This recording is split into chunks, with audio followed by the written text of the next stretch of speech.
Salut à tous et bienvenue sur la chaîne. Aujourd'hui, on va plonger dans une histoire fascinante et glaçante qui a marqué l'histoire criminelle américaine.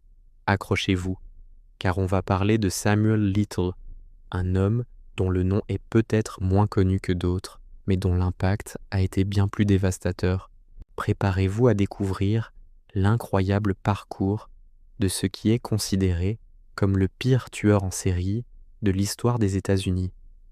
Samuel Little n'était pas l'archétype du génie du mal à la Hannibal Lecter. Il était plutôt une figure discrète, presque invisible, qui a réussi à échapper aux mailles du filet de la justice pendant des décennies. Son histoire nous force à nous interroger sur les failles de nos systèmes et sur la manière dont certains individus peuvent opérer dans l'ombre pendant si longtemps. Mais avant d'aller plus loin, n'oubliez pas de liker cette vidéo et de vous abonner si ce genre de contenu vous intéresse. Alors, qui était Samuel Little ? Né Samuel McDowell en 1940 en Géorgie, il a eu une enfance pour le moins chaotique. Sa mère l'a abandonné très jeune et il a été élevé en grande partie par sa grand-mère. Dès l'adolescence, il a eu des démêlés avec la justice, commettant de petits larcins, des cambriolages et des agressions. Il a passé une grande partie de sa vie d'adulte à voyager à travers les États-Unis, allant de ville en ville, souvent sans adresse fixe, vivant de la petite délinquance et de l'aide sociale. Cette vie nomade s'est avérée être un camouflage parfait pour ses activités bien plus sombres. C'est à partir des années 1970 que ses crimes les plus graves ont commencé. Little ciblait des femmes vulnérables, souvent issues de milieux marginalisés, travailleuses du sexe, toxicomanes, femmes en situation de précarité. Des femmes dont la disparition était moins susceptible d'être signalée rapidement ou de faire l'objet d'enquêtes approfondies. Sa méthode était particulièrement brutale.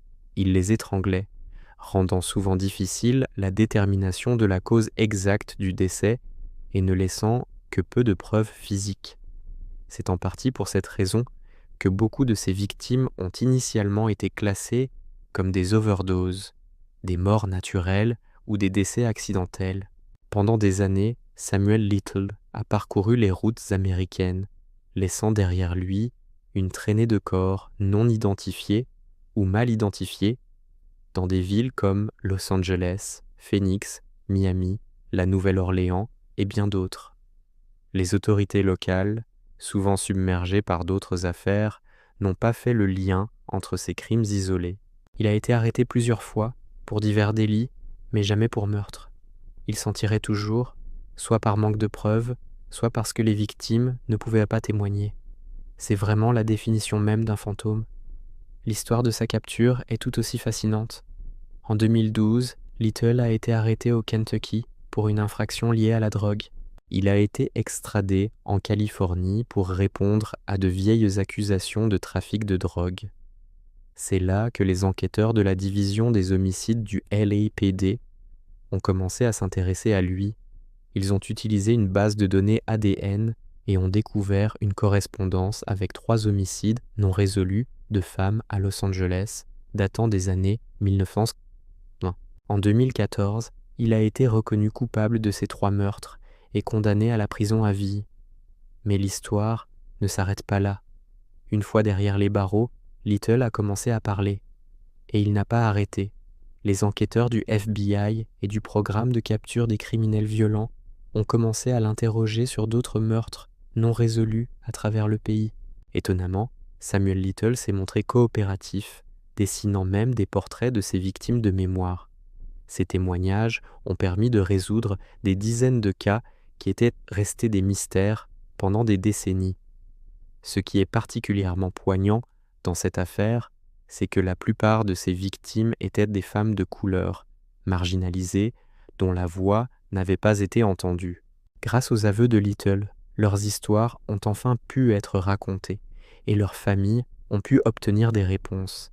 C'est un aspect crucial de cette histoire qui souligne l'importance de ne laisser personne de côté, quelle que soit sa situation. Au total, Samuel Little a confessé avoir commis 93 meurtres à travers 19 États. Le FBI a confirmé qu'il était responsable d'au moins 60 d'entre eux, et de nouvelles confirmations sont encore en cours. Cela fait de lui le tueur en série le plus prolifique de l'histoire des États-Unis, dépassant des noms comme Ted Bundy ou Jeffrey Dahmer par le nombre de victimes. Il est décédé en prison le 30 décembre 2020 à l'âge de 80 ans, emportant peut-être avec lui d'autres secrets. L'affaire Samuel Little est un rappel brutal des défis auxquels sont confrontées les forces de l'ordre pour résoudre les crimes non élucidés. Elle souligne également l'importance des avancées technologiques comme l'analyse ADN et de la collaboration entre les différentes agences. Mais surtout, elle nous rappelle que chaque vie compte et que chaque disparition mérite une enquête approfondie. C'est une histoire complexe et profondément triste, mais qui met aussi en lumière le travail acharné des enquêteurs qui n'ont jamais abandonné l'espoir de donner un nom aux victimes et de rendre justice. J'espère que cette immersion dans l'affaire Samuel Little vous a éclairé et fait réfléchir. N'hésitez pas à partager vos pensées en commentaire, je suis toujours curieux de lire vos points de vue. Si ce genre de contenu vous intéresse, n'oubliez pas de laisser un pouce bleu et de vous abonner à la chaîne pour ne manquer aucune de nos prochaines vidéos. Merci d'avoir regardé et à très bientôt.